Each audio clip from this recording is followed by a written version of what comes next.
mga lods. Naalala nyo mga lods yung nagtitinda ng hopya mga lods.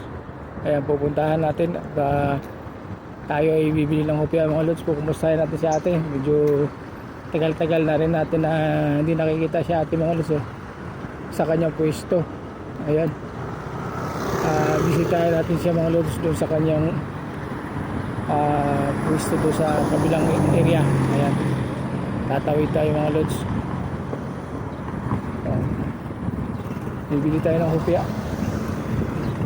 Namimiss na natin yung hopya mga lods yung hopya kasi nila mga lods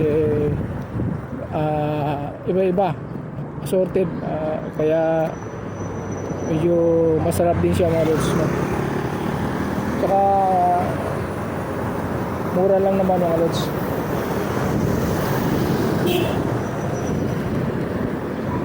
Kapitan natin mga lods.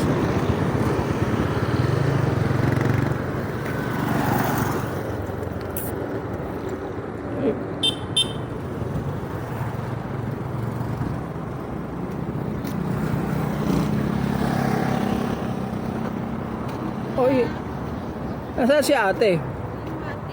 Yung dating titinda rito. Ay, okay, kuya.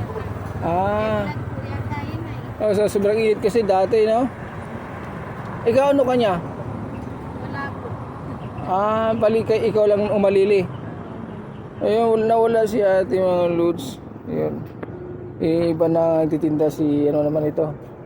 Iba na. Hindi na si ate. Mga lods, bibili tayo na tilapia na hopya natin.